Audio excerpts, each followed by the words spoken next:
언뜻 보면은 종교는 복음의 친구처럼 보입니다. 그런데 그 속에 작동되는 원리는 정반대입니다. 종교는 인간의 행위, 또 공로를 중시하죠. 그들은 성전, 종교 행위 등을 중시합니다. 우리가 행위로 착하게 살아서 또 공로를 쌓아서 천국에 가겠다는 것이죠. 그런데 복음은 우리의 공로와 의에 대한 것이 아니라 하나님께서 이루신 것에 대한 소식인 것입니다. 그래서 종교는 자기 의에 목숨을 걸지만 복음은 하나님이 우리 위해 예비하신 의에 모든 것을 거는 것이죠. 그 붙잡는 것이 전혀 다른 것입니다. 오늘 이 본문에서 우리는 그 종교와 복음의 싸움을 보게 되는데요. 스데반의 설교와 순교는 그 싸움의 절정입니다. 복음이 종교 안에 갇히는가, 아니면 유대교라는 종교를 뛰어넘어 온 세상의 구원의 소식이 되는가 하는 분기점이고, 오늘 이 사건을 전환점으로 드디어 복음이 예루살렘을 넘어서 유대와 사마리아와 땅끝까지 흘러가는 것을 보게 됩니다. 종교와 복음의 결별을 선언한 설교죠. 그를 순교로 이끈 설교예요. 그리고 선교의 기초를 마련한 설교, 굉장히 중요한 설교입니다. 그런데 아주 길어요. 1절부터 60절까지의 내용을 가지고 이 지금 스데반이 언뜻 읽어보면 그냥 이스라엘의 전 역사를 나열하는 것 같은, 메시지가 무엇인지 파악하기 어려운 것 같은 그러한 내용입니다. 그러나 이 설교에는 너무나도 중요한 복음의 진수가 담겨져 있습니다. 자, 그의 설교의 첫 번째 포인트는 뭐냐면 장소인가 사람인가의 문제인 것입니다. 거룩한 곳은 장소인가 사람인가? 자, 이스라엘은 예루살렘만이, 성전만이 거룩하다 이렇게 얘기를 하고 있잖아요. 자, 그런데 먼저 스데반은 아브라함의 얘기를 하면서 그가 메소포타미아에 있을 때 영광의 하나님이 그에게 보였다 이렇게 말하고 있어요. 2절 같이 보겠습니다. 시작. 스데반이 이르되 여러분 부형들이여 들으소서. 우리 조상 아브라함이 하란에 있기 전 메소포타미아에 있을 때 영광의 하나님이 그에게 보여. 네, 영광의 하나님이 나타난 그곳이 거룩한 성전이죠. 근데 거기가 메소포타미아였다는 것입니다. 왜 하나님이 거기서 나타났을까요? 핵심은 바로 이제 뒤에 나오는 내용의 핵심은 하나님은 아브라함을 선택하고 그에게 약속을 주셨다는 것이죠. 그래서 아브라함 안에서 이스라엘은 할례를 받고 약속의 백성이 되었다, 그 얘기인 것입니다. 그러니까 하나님께서는 약속의 자손인 아브라함과 함께 하시며 그곳에 나타났다라고 하는 것입니다.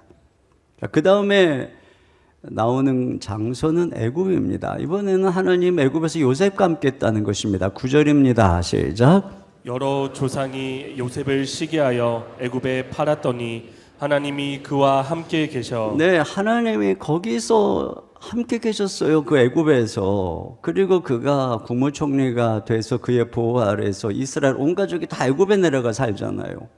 거기서 하나님이 그들을 번성하게 하시고 결국은 나중에 다시 가나안으로 이끌어 가십니다. 왜 하나님께서 그 애굽에서 거기 나타나셔서 거기서 그들과 함께 하시는가? 그들이 다 할례받은, 아브라함 안에서 할례받은 언약의 백성이기 때문에 그 언약을 이루기 위해서 하나님이 친히 그들과 함께 가셨다는 것입니다. 이번에는 하나님이 또 어디 나타나느냐? 광야에서 나타났다라고 하는 것을 말해주고 있어요. 이제 하나님이 약속대로 그들을 그 애굽 땅에서 번성한 그들을 애굽 땅에서 구원해낼 한 사람을 보내는데 그게 모세입니다. 그가 40쯤 돼서 동족을 구하려고 하다가 버림을 받죠, 오히려 동족에게. 그리고 광야를 도망을 가는데 그 광야에서 호렙산에서 하나님이 가시떨기 불꽃 가운데에서 나타납니다. 그때 주님 뭐라 그랬냐? 33절입니다. 시작. 주께서 이르시되 내 발에 신을 벗으라. 내가 서 있는 곳은 거룩한 네, 땅이니라. 저 거룩한 땅이 지금 어디 있다는 것입니까? 이 광야에 있다는 것입니다. 왜요? 거기 하나님이 임재하셨으니까요. 왜 하나님은 거기 임재하셨는가? 그 모세를 불러서 약속을 이루시려고, 그리고 장차 이곳에서 이스라엘 백성들이 거기서 율법을 받고 40년 동안 거할 것이기 때문에 그런 것입니다. 그래서 이제 이어지는 그 광야 생활을 뭐라고 얘기를 하냐면, 모세가 그 광야에서 40년 동안 어떻게 인도했다고 하느냐. 36절입니다. 시작. 이 사람이 백성을 인도하여 나오게 하고 애굽과 홍해와 광야에서 40년간 기사와 표적을 행하였느니라. 네, 모세를 통해서 하나님의 기사와 이 표적이 여기 이렇게 40년 동안 광야에서 나타났습니다. 또 38절을 보겠습니다. 시작. 시내산에서 말하던 그 천사와 우리 조상들과 함께 광야 교회에 있었고 또 살아있는 말씀을 받아 우리에게 주던 자가 이 사람이라. 네, 모세가 하나님의 율법을 받아서 백성에게 전한 그곳을 지금 광야 교회라고 얘기를 하고 있어요. 지금 누가는 이 스데반의 입을 빌어서 의도적으로 이 단어를 좀 사용하고 있는 것입니다. 그러니까 이 광야에 교회가 있었다는, 하나님의 백성들이 있었기 때문에 그것이 하나님이 함께하는 거룩한 장소가 되었다는 것입니다. 그러니까 결론은 뭐냐면, 그것이 메소포타미아든 애굽이든 광야든 하나님은 당신이 선택한 언약의 백성들이 있는 곳에 함께 가신다는 것입니다. 그러니까 이 땅이 거룩하냐, 뭐 저 땅이 명당이냐, 이런 것들이 아니라고 하는 것이죠. 하나님의 백성들이 어디에 있든지 그들이 가는 곳에 하나님이 함께 하시고 그곳이 바로 거룩한 성전이다, 이 얘기를 하고 있는 것입니다. 이 말씀을 준비하다 우리 교회가 이곳에 부지를 정할 때 고민하던 일이 생각이 났습니다. 그 전에 건축할 곳을 40곳 이상을 알아보고 기도하면서 결국에는 수지 한 곳을 신탁 공사와 부지를 계약을 했습니다. 그런데 소송이 걸렸고 수년 동안 이어졌습니다. 그러던 중에 이 광교 도시공사로부터 이 부지로 오지 않겠느냐는 연락을 받은 것이죠. 너무 좋은 소식이었으나 고민도 있었습니다. 왜 그러냐면 이런 생각이 들었어요. 이 광교가 너무너무 보기 좋은 곳인데 우리가 오랜 동안 기도하고 인도함을 받은 것은 수지 땅이 아닌가. 사람의 눈으로 보는데 좋은 곳으로 가는 것은 마치 롯이 소돔성을 여호와의 동산 같다고 보고 간 것과 뭐 다른 것이 아닐 수 있지 않는가. 그 땅이 과연 하나님이 우리를 인도한 땅은 그 땅이 아닐까. 오랫동안 기도하고 거기를 계약을 했으니까 뭐 믿음으로 더 기다려야 되는 것은 아닌가. 이런 고민이 막 깊어진 것입니다. 이제 성도들과 함께 결정을 해야 될 순간이 다가오고 그 주일을 앞에 두고 매일 하나님께 하나님 뜻이 어디 있으니까 우리 어디로 가야 됩니까? 이런 기도를 했어요. 하나님 뜻을 알려달라고. 그런데 그 주일 새벽에 간절하게 기도하는 제게 주님이 마음에 음성을 주셨어요. 지금도 생생한 주님이 내 마음에 음성을 주셨습니다. 그건 이거였어요. 얘야, 어디가 내가 정한 땅이고 어디가 내가 함께하는 거룩한 땅이 아니다. 그게 따로 정해진 것이 아니다. 너희가 가는 곳에 내가 함께 갈 것이고 너희가 나와 함께하고 있는 그곳이 바로 거룩한 땅이다. 저는 그때 말이죠. 그 새벽에 이 음성을 마음에 듣는 순간에 얼마나 깊은 자유와 평강이 물밀듯 밀려왔는지 몰라요. 그리고 이어서 주님이 저에게 주신 생각은 너희 가는 그곳에 내가 함께 가리니 너희가 어느 곳으로 갈지는 성도들과 합의해서 가장 좋은 곳으로 지혜롭게 선택하면 된다. 이렇게 말씀해 주셨어요. 너무나도 정확한 음성 아닙니까? 그리고 성도들하고 논의를 할 때 만장일치로 다 이곳으로 오자고 해서 여기로 오게 된 것입니다. 여러분, 하나님 앞에서 뭐 어디가 명당이고 어디가 뭐 거룩한 땅이고 그런 게 없어요. 하나님의 백성들이 함께 가는 곳에 여러분들이 가는 그곳이, 그리고 여러분들이 하나님을 섬기고 하나님께 예배하고 그분의 복음을 선포하는 그곳이 거룩한 땅이고 성전인 줄로 믿습니다. 자, 두 번째, 여기서 우리가 던지는 질문은 중요한 것은 행위인가 은혜인가라고 하는 것입니다. 자, 그렇게 된다면 중요한 초점은 이것이죠. 그럼 누가 거룩한 백성이냐는 것입니다. 하나님의 거룩한 백성이 되는 것은 행위인가 은혜인가라고 하는 것이죠. 자, 그런 면에서 자, 여기 언급되고 있는 이번에는 이 사람을 중심으로 한번 살펴볼 필요가 있습니다. 먼저 아브라함을 언급하지 않습니까? 하나님께서 아브라함에게 메소포타미아에서 나타날 때 그가 뭐 잘나서 남다르게 훌륭해서 나타난 것이 아니라 그냥 하나님 일방적으로 그를 선택하고 그에게 약속을 한 것입니다. 그런데 우리가 아는 것처럼 아브라함은 그 약속을 믿고 하나님께 의롭다함을 받아서 이 민족의 조상이 된 것이 세상의 상속자가 된 것입니다. 그리고 할례를 주신 것은 그 약속으로 의롭다함을 받은 것의 증표였던 것입니다. 그 할례 자체에 무슨 효력이 있고 말레 받으면 너는 할례를 받았으니까 너는 거룩한 백성 이런 것이 아닌 것이죠. 그러니까 중요한 것은 하나님의 약속을 믿는 것인데 아브라함에게 주신 하나님의 약속의 핵심은 뭐였느냐면은 내가 이 너의 자손으로 하늘의 별처럼 만든다는 것이고 그 자손은 바로 단수로서 예수 그리스도를 가리키는 것임을 성경이 말하고 있어요. 그러니까 결국은 아브라함은 약속이신 예수님을 믿은 것이고 그 안에서 의롭다함을 받아서 민족의 조상이 되었다 이렇게 성경이 해석을 하고 있습니다. 그러니까 이 말은 뭐냐면 진정한 하나님의 백성이 되는 것은 하나님의 약속이신 예수를 믿는 자라는 것이죠. 어떤 행위로 또 할례를 받아서 그 혈통으로 태어나서 하나님의 백성이 되는 것이 아니라 아브라함처럼 약속으로 된다는 것입니다. 그 다음에 요셉이 나옵니다. 여러분, 하나님은 아브라함에게 주신 약속을 이루시려고 요셉을 선택하셔서 요셉을 꿈을 주시죠.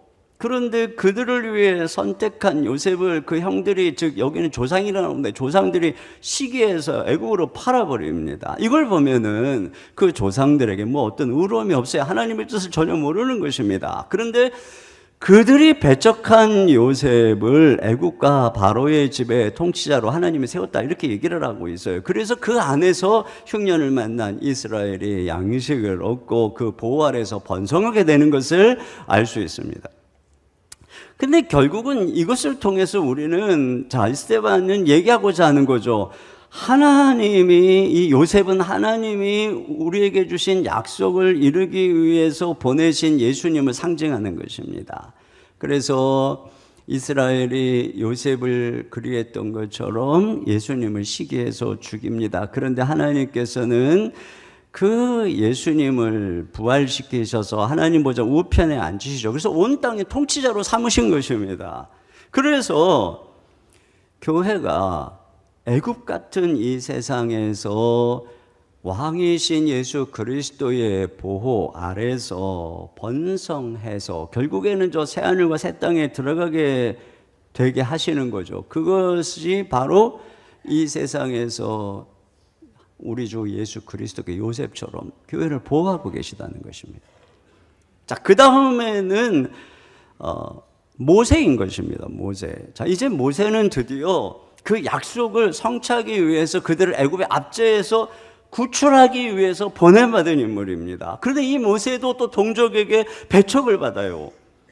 이걸 보면 여전히 그들에게는 어떤 그 백성들에게는 의로운 행위가 없어요. 그런데 하나님이 그들이 배척한 모세를 그들의 구원자로 보냈다 또 이렇게 얘기하고 있어요. 35절입니다. 시작. 그들의 말이 누가 너를 관리와 재판장으로 세웠느냐 하며 거절하던 그 모세를 하나님은 가시나무 떨기 가운데서 보이던 천사의 손으로 관리와 속량하는 자로서 보내셨으니. 네. 여기 지금 관리라고 하는 건 지도자라고 하는 것이고 속량하는 자라고 하는 것은 해방자라는 것이죠. 그러니까 그들을 지금 애굽에서 구원해낼 해방자로 지도자로 보냈다는 것입니다. 그러니까 그들이 배척한 모세를 하나님이 그들의 구원자로 보냈다는 것은 또다시 무엇을 가리키는 것입니까? 우리를 위해서 하나님이 우리 안에 있는 약속을 이루시려고 보내신 예수님을 어떻게 했어요? 이 이스라엘 백성들이 배척했어요. 그 십자가에 못 박았습니다. 그런데 그 예수 그리스도를 모세처럼 그들의 지도자요, 왕이요, 그들을 속량할, 그들을 해방할, 죄에서 해방할 구원자로 세웠다는 것입니다. 자, 그런데 여기 모세에 대한 얘기는 좀 길어요, 이 내용이. 모세는 그럼 어떻게 그의 백성을 광야에서 인도했는가 하는 것인데요. 자, 36절 다 같이요. 시작. 이 사람이 백성을 인도하여 나오게 하고 애굽과 홍해와 광야에서 40년간 기사와 표적을 행하였느니라. 네, 여기 보면 첫째로는 모세가 기적을 통해서 백성을 출애굽시키고 홍해도 가르고 또 광야에서 40년 동안 계속 기적과 표적을 행했다는 것입니다. 그리고 이런 과정을 통해서 그들이 하나님의 백성으로 지금 공동체가 형성됐다는 것이에요. 그리고 그 다음에는 그가 그 광야에서 모인 그들에게 무슨 사역을 했냐면 선지자로서 사역을 했다는 것입니다. 37절입니다. 시작. 이스라엘 자손에 대하여 하나님이 너희 형제 가운데서 나와 같은 선지자를 세우리라 하던 자가 곧 이 모세라. 네. 그러니까 모세가 나와 같은 선지자라고 하는 걸 보니까 자기가 선지자라는 것입니다. 그런데 장차 하나님은 나와 같은 이 선지자를 하나님이 이 땅에 보낼 것이다. 이렇게 얘기를 하고 있는 거죠. 예언을 하고 있는 것입니다. 그렇다면 그가 선지자로서 무슨 일을 했다고 하는가 보세요. 38절입니다. 시작. 시내산에서 말하던 그 천사와 우리 조상들과 함께 광야 교회에 있었고 또 살아있는 말씀을 받아 우리에게 주던 자가 이 사람이라. 네. 그러니까 지금 여기 교회라고 하는 광야에 교회가 있었다고 그러죠. 광야에서 모였던 회중을 지금 이 스데반이 광야 교회라고 지칭하고 있는 것입니다. 그런데 그 광야 교회 안에서 모세가 시내산에서 말하던 그 십계명의 말씀을 주실 때 하나님이 꽝꽝꽝꽝 하고 말씀하실 때 성경은 그 하나님의 그 음성을 천사를 통해서 말했다라고 하는 것입니다. 그런데 그것을 백성들이 무서워하니까 모세가 그 가운데 중재자가 되어서 생명의 말씀을 받아서 말했던 사람이 모세라고 하는 것이니까 모세의 사역이 무엇이냐? 광야 교회에서 하나님의 이 생명의 이 살아있는 말씀을 전해주는 이 선지자를 사역을 했다는 것입니다. 여러분 이렇게 얘기할 때에 이 스데반의 머릿속에 있는 이 그림을 한번 생각해 보세요. 지금 그는 이 광야 교회가 예수님 안에서 이 초대교회 안에 지금 이루어지고 있다고 하는 것을 얘기하고 있는 것입니다. 이 스데반의 초점은 말이에요, 가나안 땅이 아니에요. 여러분, 스데반이 지금 바라보고 있는 가나안 땅의 시련은 새하늘과 새 땅입니다. 왜요? 지금 그 가나안 땅에 들어온 그들이 지금 어떤 상황입니까? 거기가 아니에요. 그렇다면은 지금 그가 초점을 두고 있는 핵심은 어디에 있는 것이냐면은 바로 그 새하늘과 새 땅에 이르기 전 모세 이 광야와 같은 세상에서 모세라고 하는 선지자를 통해서 그들에게 하나님의 생명의 말씀을 가르치던 바로 그 광야 교회, 여기에 지금 스데반이 중요한 초점을 두고 있는 것이고, 바로 그러한 광야 교회의 시련이 예수님 안에서 지금 이 초대교회 가운데 이루어지고 있다, 그 얘기를 하고 있는 것입니다.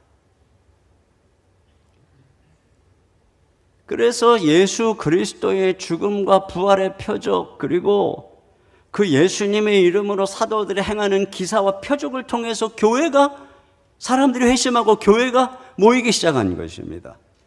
그리고 이제 그 교회 안에서 더 이상 천사와 모세의 중보를 통한 말씀이 아닌 그 율법이 성육신하신 예수 그리스도, 더 나아가서 그 율법의 말씀을 우리 가운데 새겨주시고 우리로 하여금 순종하게 하시는 참 선지자이신 하나님의 아들이 직접 말씀하시는, 그래서 당신의 백성들을 참된 하나님의 백성으로 빚어주시는 곳, 이게 교회라고 하는 것입니다. 그리고 그 교회 가운데 성령이 거하시고 마치 그 광야에 있는 교회에 구름기둥 불기둥이 함께하고 하나님이 함께했던 것처럼 이 교회라고 하는 하나님의 백성들이 이 광야 같은 세상에서 함께 모여서 예수 그리스도의 생명의 말씀을 듣고 주님을 예배하는 이곳에 성령이 함께하시고 하나님이 함께하시는 바로 그 참된 성전이 이 교회 가운데서 실현되고 있다는 것이에요. 그러니까 거룩한 하나님의 백성이 되는 것은 우리의 뭐 행위나 공로나 이것으로 되는 것이 아니라 오직 하나님이 보내주신 구원자 예수님으로 말미암아 되는 것이라는 거죠. 그분 안에서 참 언약 백성이 되고 그분 안에서 참 생명과 보호를 받고 번성하며 그분 안에서 참 생명의 말씀을 통해서 하나님의 백성으로 빚어진다는 것입니다. 세 번째로 우상인가 말씀인가라고 하는 주제인데요. 여기서 이제 아주 중요한 주제에 초점이 나옵니다. 그건 뭐냐면 그러한 모세의 인도를 그들이 거역했다는 거예요. 자, 39절을 다 같이 보겠습니다. 시작. 우리 조상들이 모세에게 복종하지 아니하고자 하여 거절하며 그 마음이 도리어 애굽으로 향하여. 네, 이런 수많은 기적과 표적에도 불구하고 그리고 그가 천사를 통해서 주신 살아있는 율법의 말씀을 전하는 선지자였음에도 불구하고 그들이 복종하지 않았다는 것입니다. 그래서 어떻게 했느냐? 애굽으로 돌아가자고 금송아지 만들었다는 거예요. 41절입니다. 시작. 그때 그들이 송아지를 만들어 그 우상 앞에 제사하며 자기 손으로 만든 것을 기뻐하더니. 네, 자 여기 특별히 자기 손으로 만든 것, 자 이 우상이죠. 이거 초점 여기 주목해야 됩니다. 자 이걸 기뻐했다는 것입니다. 근데 여러분 이때가 언제냐면 모세가 산으로 하나님의 이 율법을 돌판에 받고 율법을 받으러 올라간 때입니다. 그때 그들이 금송아지를 만들었어요. 하나님께서는 모세를 통해서 말씀으로 자기를 계시하기를 원하는데 그들은 그 모세를 거역하고 금송아지를 만들어 놓고 이게 하나님이다 하고 기뻐 뛰놀며 좋아했다는 것입니다. 이것에 대해서 스데반은 이제 제가 뭐 이 말씀을 가지고 볼 시간이 없으니까요. 42, 43절에 보면 이 아모스 선지자의 말을 빌어서 그들이 광야 내내 이게 지금 한 번 사건으로 끝난 게 아니라 광야 40년 내내 하늘의 몰록 여러분 광야에서 이렇게 보면은 별밖에 안 보이잖아요. 그들이 이 점성술을 믿는 것처럼 하늘의 별들을 몰록의 신을 섬겼다는 것입니다. 이거 그들은 진정 하나님께 진정으로 희생과 제물을 40년 동안 한 번도 드린 적이 없고 왜요? 말씀을 떠나 있으니까. 그리고 늘 그들이 제사는 드리지만 마음속에 저 하늘의 별을 우상을 섬기고 있었다는 것입니다. 그리고 이러한 우상 숭배는 그들이 가나안 땅에 들어와서도 계속되었고 그래서 아모스 선지자가 너희들이 다 바벨론으로 끌려갈 것이라고 경고한 그 내용을 소개하고 있는 것이에요. 그리고 이제 중요한 성전으로 나아갑니다. 성전을 언급하고 있어요. 여기서 이제 스데반이 아주 엄청나게 충격적인 얘기를 하고 있는 것입니다. 먼저 스데반은 광야에 있었던 성막을 얘기하는데 그걸 증거막이라고 얘기를 하고 44절 상반절 시작.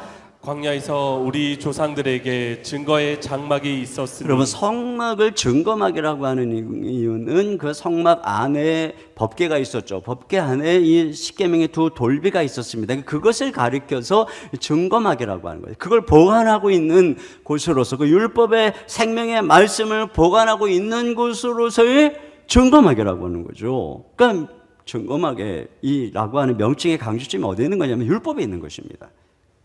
그러니까 성막이라고 하는 것은 그 어떤 존재 자체의 어떤 모습이나 또는 뭐 웅장함 이걸 통해서 하나님을 상징하는 건물이 아니라고 하는 것이죠. 하나님께서는 그 안에 있는 율법 이걸 통해서 하나님을 알게 하고 계시하시는 그 분이라고 하는 것을 우리에게 증언하고 있는 것입니다. 그런데 문제가 뭐냐?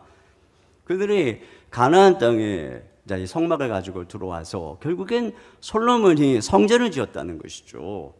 그런데 이 스데반은 이 솔로몬이 금으로 지은 그 웅장한 성전을 가리켜서 이사야의 예언을 빌어서 이렇게 얘기합니다. 48절, 49절입니다. 시작. 그러나 지극히 높으신 이는 손으로 지은 곳에 계시지 아니하시나니 선지자가 말한 바 주께서 이르시되 하늘은 나의 보좌요 땅은 나의 발등상이니 너희가 나를 위하여 무슨 집을 짓겠으며 나의 안식할 처소가 어디냐. 여기 중요한 것은 뭐냐면은 스데반이 비록 이사야의 이 말을 인용하는 것이지만 여기 지금 이 성전을 손으로 지은 곳이다 이렇게 얘기하고 있어요. 손으로 지은 곳이다.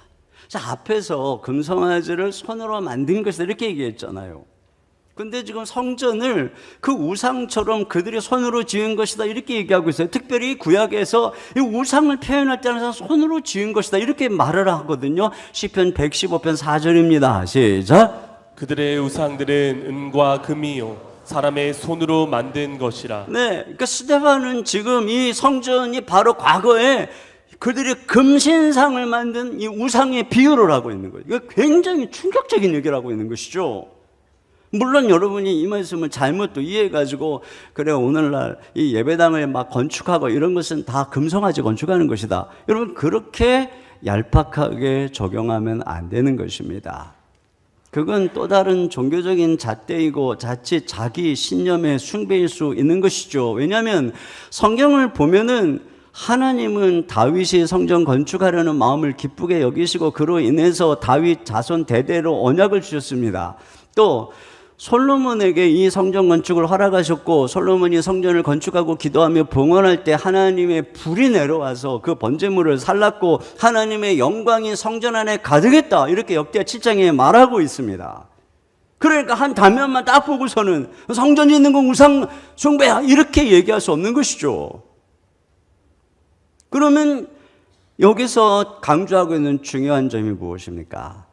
그건 바로 이 스데반이 말한 이사야의 말대로 하나님은 손으로 지은 건물 안에 거하시지 않는다는 것입니다. 그래서 솔로몬도 그랬어요. 어찌 자기가 솔로몬이 지은 이 전에 하늘도 용납하지 못해 하나님이 거하시겠는가? 그도 얘기를 했어요. 문제는 뭐냐면 그들이 그 크신 하나님을 성전 안에 감금해 버린 것입니다.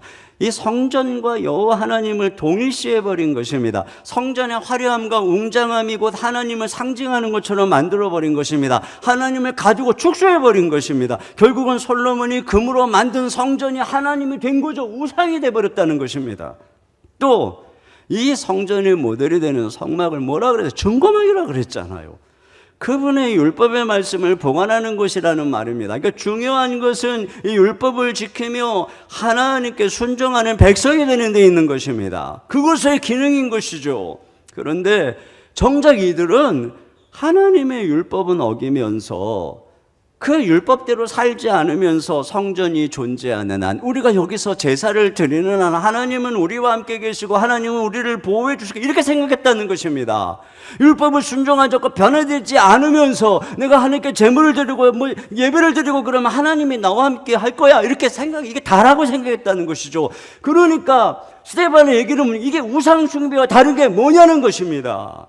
지금 금송아지를 만들어 놓고 이게 하나님이다 하면서 거기서 뛰놀면서 그 뭐 몰락의 하나님인지 뭐 여호와가 하나님인지 말씀을 모르니까 알지도 못한 채 그렇게 섬겼던 것과 지금 이 하나님의 율법을 어기면서 성전에 와가지고 제사만 드리고 그럼 하나님 우리와 함께 할 거라고 하는 게 뭐가 다르냐는 것이죠. 여러분 우리가 이러한 제도, 종교, 의식에 의존해서 거룩한 건물에서 큰 건물에서 많은 회중 가운데에서 아주 감동적인 예배를 드리면 아 그래 맞아 나는 하나님의 백성이야 신이 나에게 은총을 주실 거야 이렇게 생각하는 거 이게 바로 종교라고 하는 것입니다. 내가 큰 교회 아주 유명한 목사님 다니는 교회 거기 멤버하고 으쓱하는 거 말이죠. 아 기독교가 저 불교나 고리타분 유교보다는 그래도 뭔가 오늘 시대에 맞는 것 같아 뭐 이러면서 교회를 다닌다거나 아 이 교회는 그래도 음악이나 여러 가지 메시지나 뭐 문화가 그래도 나하고 좀 맞아 뭐 그러면서 이 교회를 다닌다거나 이게 전부 다 뭡니까? 종교 생활인 것이죠. 거듭난 신앙생활이 아닌 것입니다. 그래서 여기 거듭나지 않은 종교인의 속사를 적나라하게 드러내죠. 그들은 모세만 거역한 게 아니라 선지자를 죽였다는 것입니다. 52절 같이 봅니다. 시작. 너희 조상들이 선지자들 중에 누구를 박해하지 아니하였느냐 의인이 오시리라 예고한 자들을 그들이 죽였고 네, 선지자를 죽였다는 거예요. 그리고 더 나아가서 그들이 예고한 의인, 즉 예수님도 죽였다는 것입니다. 52절 하반절입니다. 시작. 이제 너희는 그 의인을 잡아준 자요 살인한 자가 되나니. 여러분 선지자가 하는 일이 무엇입니까? 자, 모세가 선지자의 원형입니다. 그리고 그 뒤에 나타나는 선지자는 다 이 모세를 원전으로 하고 있는 것입니다. 그 율법 하나님 말씀을 전하는 것입니다. 우상 숭배를 멈추고 하나님께로 돌아오라는 것이죠. 그러므로 더 나아가서 우리로 하여금 이 율법을 지키게 할 참 선지자, 우리의 마음의 할례를 받아서 마음을 부드럽게 해서 거듭나게 해서 우리 안에 하나님의 말씀을 사모하게 새겨주시고 우리에게 성령을 두어서 하나님의 말씀대로 우리가 순종하게 할 그 생명의 말씀을 가르쳐줄 그분을 믿으라는 것입니다. 그분의 말씀을 들으라는 것, 이게 선지자들의 음성이었다는 것입니다. 그런데 그들은 선지자를 죽이고 그 선지자가 예언한 참 선지자의 의인이신 예수님을 죽였다는 것입니다. 그래서 결론이 뭐냐? 자, 53절입니다. 시작. 너희는 천사가 전한 율법을 받고도 지키지 아니하였도다. 결국은 율법을 어긴 것은 내가 아니라 너희라는 것이죠. 너희가 겉으로는 성전을 엄청 위하는 것 같고 제사와 제도를 중시하고 율법을 중시하는 것 같지만 정작 율법을 어기고 우상 숭배한 건 너희들이다. 이것이 종교인의 속살이죠. 우리 주님께서 그래서 바리새인들이랑 회칠한 무덤과 같다고 말한 것입니다. 사람들이 볼 때는 겉으로는 그렇다고 경건한데 실상은 자기 욕심대로 살아가는 우상 숭배자들이다. 주님이 그렇게 책망하셨던 것입니다.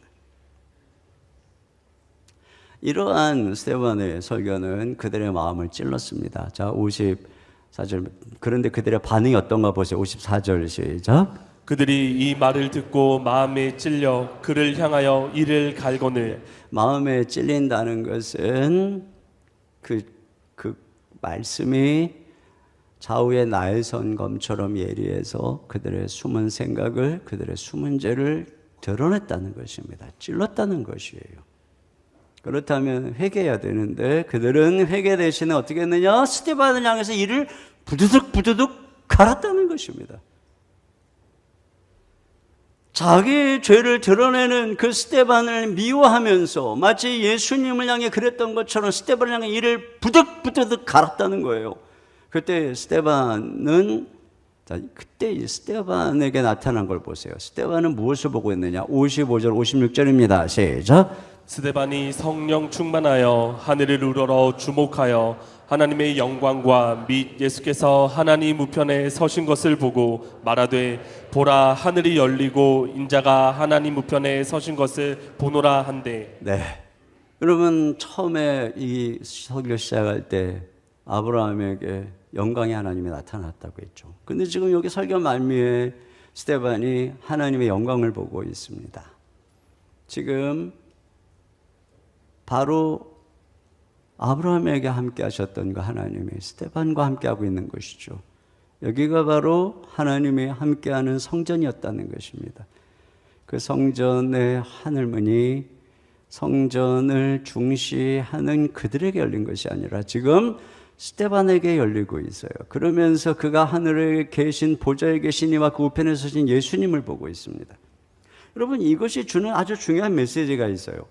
구약에 진정한 참 선지자의 특징은 뭐냐면 이 하늘 보좌의 어전회의에 참여해서 거기서 하나님의 뜻을, 하나님의 계시의 비밀을 본 자들, 그들이 바로 참 선지자인 것입니다. 그런데 지금 보세요. 스데반이 이와 같이 성경에 감추어진 하나님의 깊은 뜻을 풀어서 설교를 하는데 어떤 일이 일어나느냐? 하늘이 열린 것입니다. 그리고 거기에 보좌를 보고 예수 그리스도를 보고 있는 것입니다. 이게 뭐냐면 지금 하늘이 그를 증언하고 있는 것이죠. 그가 바로 참 선지자라고 하는 것입니다. 그가 전하는 말씀은 이 땅의 모든 것을 통치하시는 하늘 보좌로부터 나온 말씀이라고 하는 것입니다. 여러분, 이 스데반이 이 6장에서 공회 앞에서 변증을 하기 전에, 설교를 하기 전에 그의 얼굴이 천사의 얼굴과 같았다고 했습니다. 천사가 누굽니까? 하나님의 율법을 전해주던 자입니다. 스데반의 얼굴이 그와 같다는 것이죠. 지금 하나님께서 이와 같이 그의 얼굴을 천사의 얼굴처럼 환하게 만들어주시고 더 나아가서 그의 그가 설교를 할 때에 하늘의 이 문을 열어주심으로써 증언하고 있는 것입니다.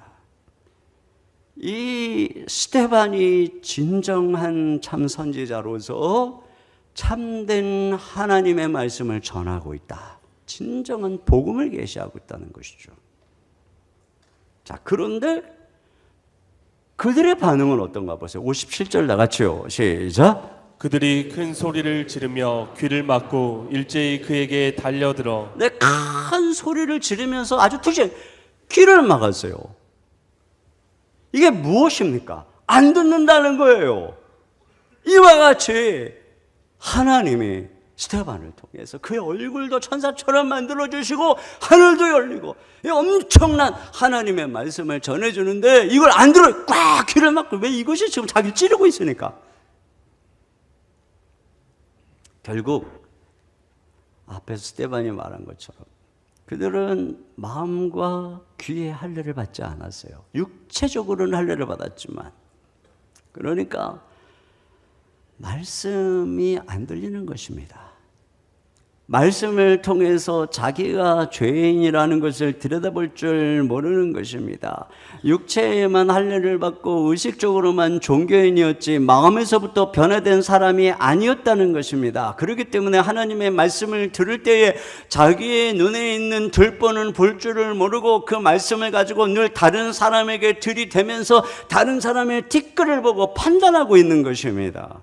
그리고 정작 그 자신을 향한 하나님의 이 스데반을 통한 이 냉철한 하나님의 말씀에 대해서는 귀를 막고 있는 것이, 이를 갈고 있는 것입니다. 여러분, 이 모습을 한번 보세요. 여기 이를 갈고 있는 이 모습 한번 생각해 보세요.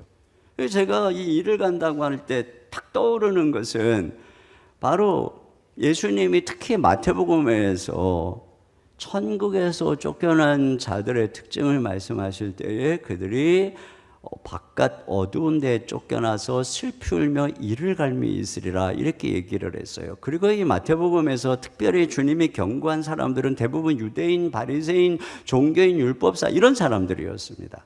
근데 그들이 이를 간다는 것입니다. 여러분, 왜 이를 갈까요? 부당하다는 거죠. 회개하는데 후회하는데 무슨 이를 갈겠어요? 이들의 문제가 뭐냐면 자기 의로 똘똘 뭉쳐 있는 것입니다.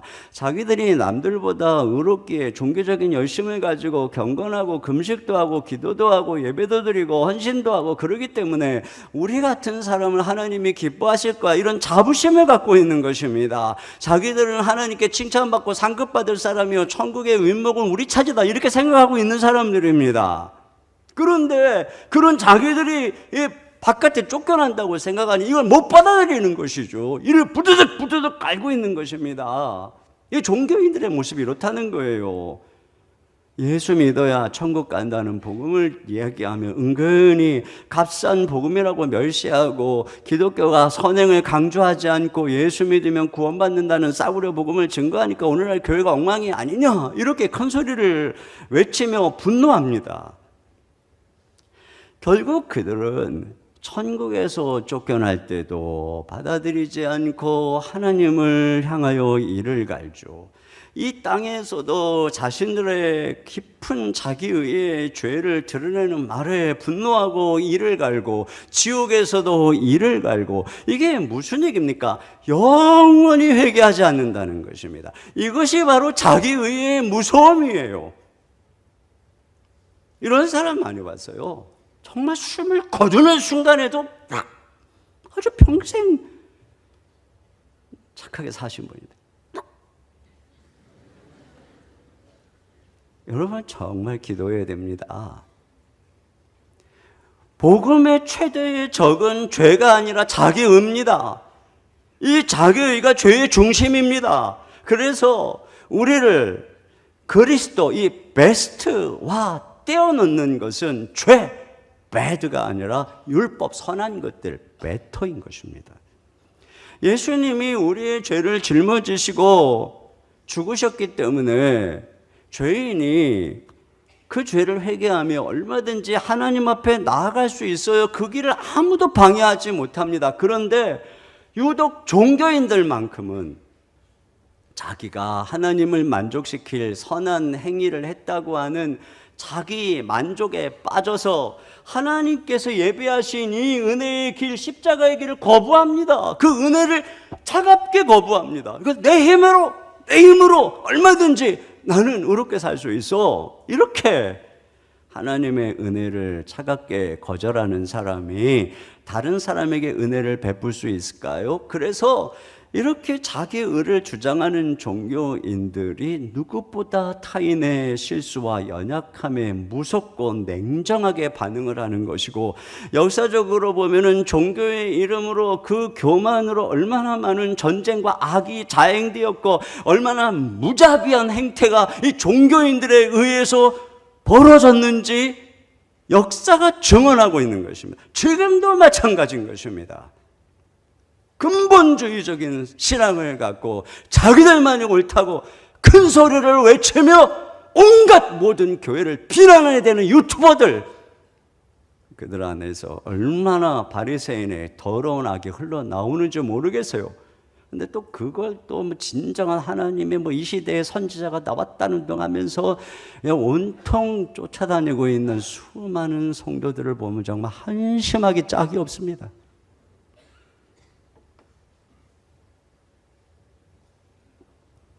교회와 복음을 정치의 신여로 만들어 놓고 무슨 자기들의 애국자인 척 하면서,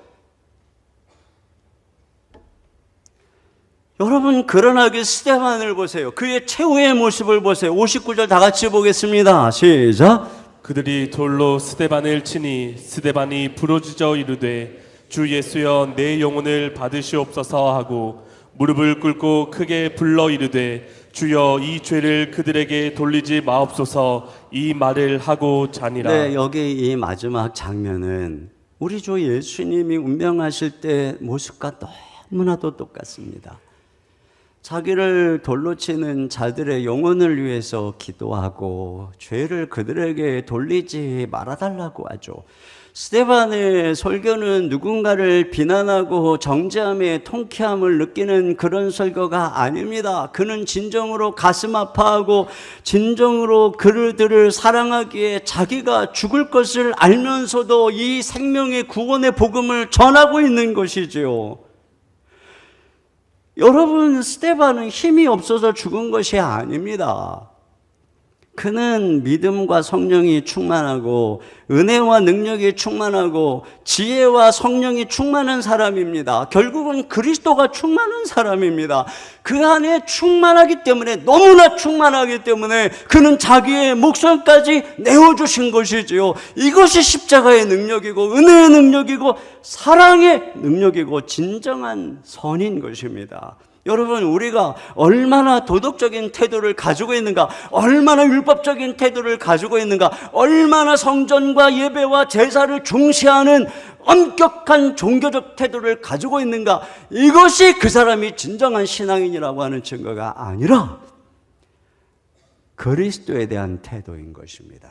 스데반처럼 얼마나 그리스도를 닮았는가, 얼마나 그리스도를 사랑하는가, 얼마나 그리스도의 십자가의 길을 따라가고 있는가, 얼마나 그에게서 예수 그리스도의 십자가의 향기가 흘러나오고 있는가.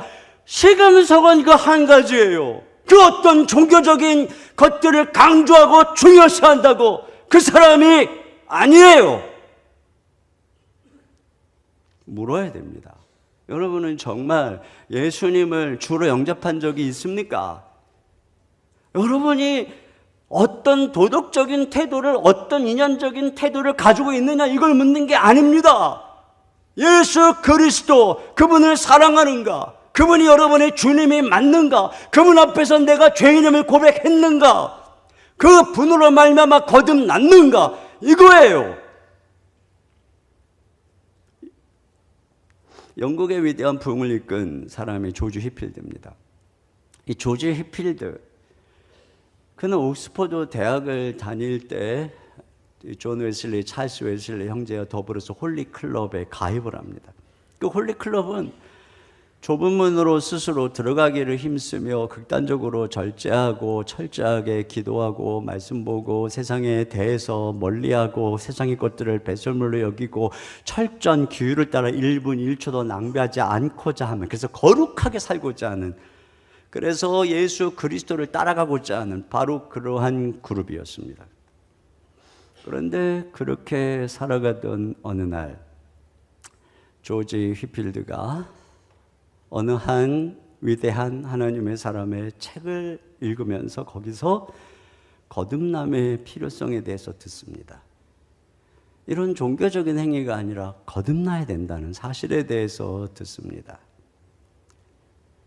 그 책을 읽으면서 조지 휘필드는 자신이 지금 교회에 나가고 있고 기도도 하고 성전에 참여할지라도 내가 그리스도인이 아닐 수도 있다는 사실을 깊이 깨닫게 됐고 마음속에 깊은 두려움이 오고 영혼이 짓눌리기 시작했습니다. 그러면서 금식을 하면서 하나님 나도 거듭나게 해주세요 이렇게 바랬습니다.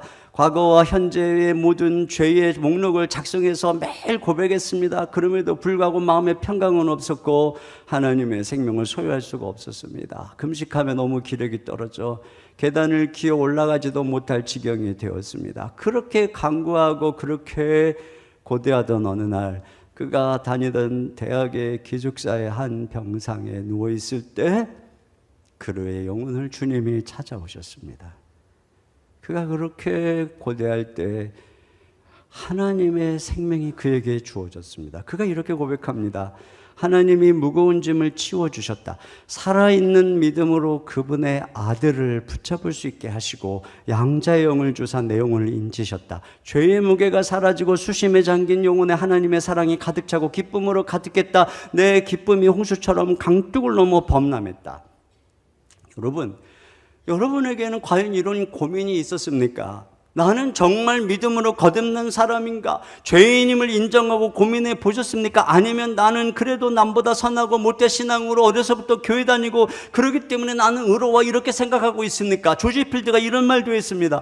우리의 훌륭한 종교 의무들은 수없이 찬란한 죄들과 같다. 우리는 죄만 아니라 우리의 의와 모든 의무와 성과들까지도 메스꺼워해야 한다. 마음 깊은 회심이 있어야 당신 마음에서 마지막으로 꺼내야 할 우상인 자기 의로부터 벗어날 수 있다.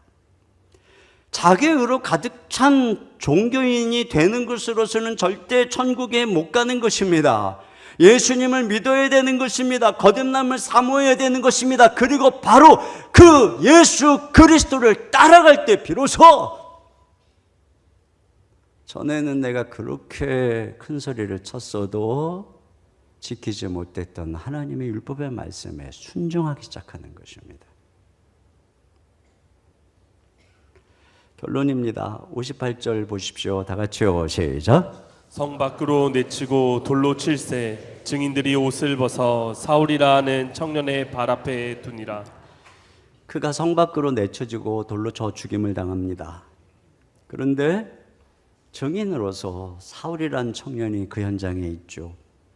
이 사울은 나중에 변화돼서 복음을 이방에게 전할 사도가 되는 바울입니다. 오늘 죽음으로서 전한 그의 메시지가 이 사울이라고 하는 청년의 가슴에 남아서 그를 바울로 변화시킵니다. 그리고 이 바울에 의해서 이방 선교의 문이 열리는 것입니다. 스데반은 죽었는데 그의 죽음에서 한 새로운 사람이 탄생했죠. 바울이 또 다른 스데반이 된 것입니다. 그리고 이 스데반의 설교를 전환점으로 이제부터 유대 그리고 사마리아까지 비록 핍박으로 인한 것이지만 문이 열리기 시작합니다. 복음이 증거되기 시작합니다. 그의 설교는 그리스도인들이 예루살렘을 떠나서 이방 세계로 나갈 수 있는 돌파구를 열어준 것입니다. 끊임없이 움직였던 아브라함의 여행처럼 쉼없이 이동하며 가야 했던 광야의 교회처럼 이제 그들은 그리스도인들은 어디든지 나가게 되는 것입니다. 그들이 가는 그곳, 그들이 서는 그곳에 하나님이 함께 하시고 하나님이 하늘문을 열어주시고 그곳이 성전이 되는 것입니다. 하나님께 선택받은 야곱이 베들레헴에 누웠을 때 하늘이 열리고 사닥다리로 전사가 오르락내리락 했던 것처럼 예수 그리스도를 믿는 사람들, 그 사명의 길을 가는 사람들, 그 복음을 들고 가는 사람들, 그들이 가는 곳에 하나님이 함께 하시고 하늘이 열리고 그곳이 바로 성전인 줄로 믿습니다. 그의 죽음은 복음을 종교로부터 구했습니다. 복음이 종교의 경계를 넘어 땅끝까지 이르게 했습니다. 그의 죽음은 꽃을 피워보지 못한 죽음이 아니었습니다. 하늘의 미랄이 되어 엄청난 숲을 이루고 엄청난 역사를 이룬 미랄이 된 것이죠. 우리 이 시간에 같이 우리 찬양 주님 앞에 드리겠습니다. 주님, 우리에게도 스데반처럼 오직 예수님으로 충만하게 해주십시오. 오직 우리 주 예수님만이 우리를 거듭나게 하나님의 거룩한 백성이 되게 하시는 그 예수님께 나갑니다. 이런 고백을 가지고 우리 같이 찬양을 드리겠습니다.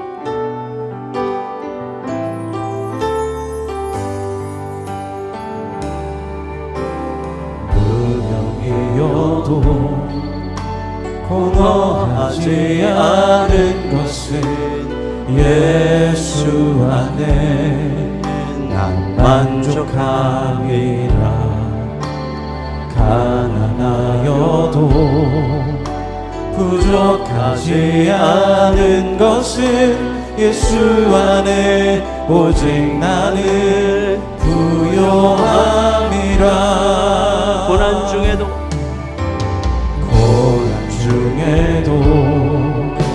견뎌낼 수 있는 것은 주의 계획 이기 때문이라. 실패하여도 일어설 수 있는 것은 예수 안에 오직 나는 승리함이라. 난 예수로 충만하네. 난 예수로 충만하네. 난 예수로 충만하네. 영원한 왕 내 안에 살아계시네. 내 몸이 약해도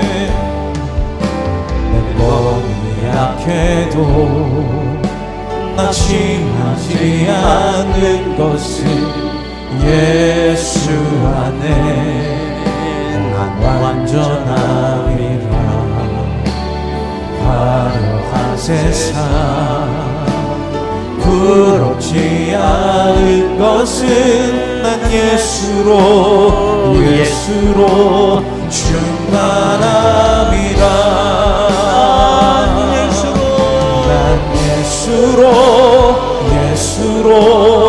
예수로 충만하네. 난 예수로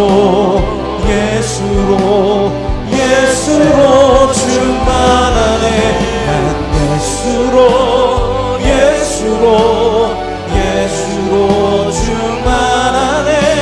영원한 왕 내 안에 살아계시네. 예수로 우리 두 손 들고 찬양합니다. 난 예수로 충만하네. 난 예수로 충만하네. 난 예수로 충만하네. 영원한 왕 내 안에 살아계시네. 우리 주님께 영광의 박수 올려드립니다. 우리 함께 기도 제목 같이 읽고 잠시 기도하겠습니다. 함께 기도 제목 읽겠습니다.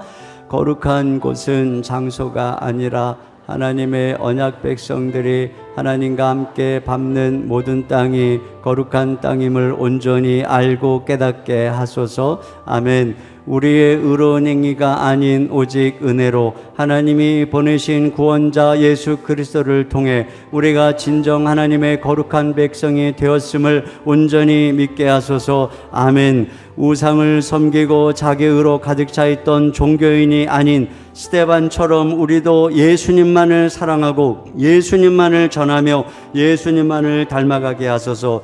그리스도로 은혜와 능력으로 성령으로 우리를 충만케 하소서. 아멘. 우리 다 같이 한 목소리로 기도하겠습니다. 하나님 아버지, 참으로 감사합니다.